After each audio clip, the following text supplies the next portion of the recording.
Assalamualaikum warahmatullahi wabarakatuh. Alhamdulillahirrabbilalamin. Wassalatu wassalamu ala asrofil anbiya'i wal mursalin wa ala alihi washabihi ajmain. Amma ba'du.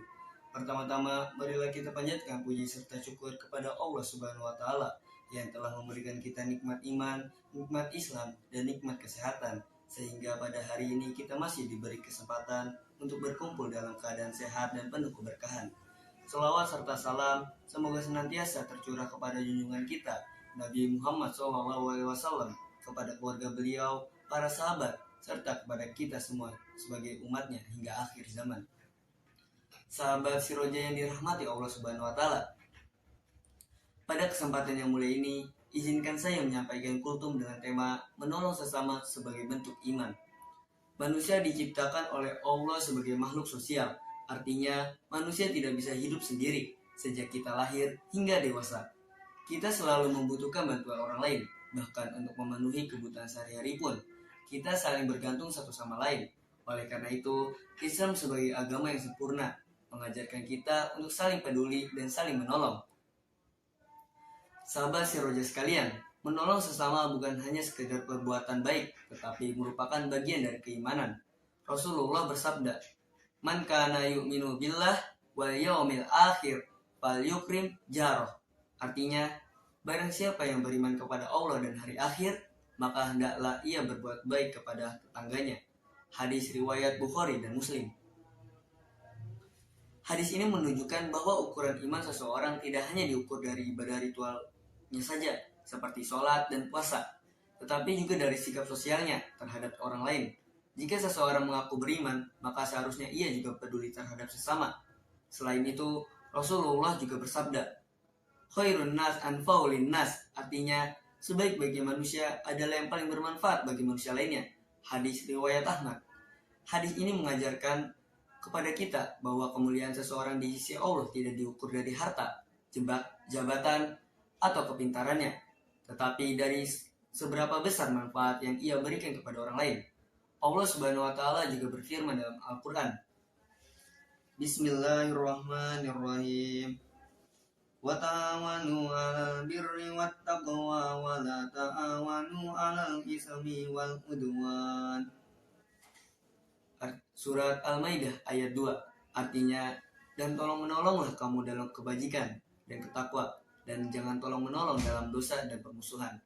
Ayat ini dengan jelas memerintahkan kita untuk saling membantu dalam kebaikan dan ketakwaan.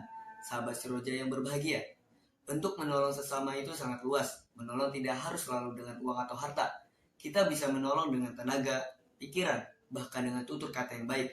Misalnya, membantu orang tua di rumah, membantu teman yang kesulitan memahami pelajaran, dan membantu tetangga yang sedang tertimpa musibah. Rasulullah bersabda, "Tabassumuka fi wajhi akhika shadaqah."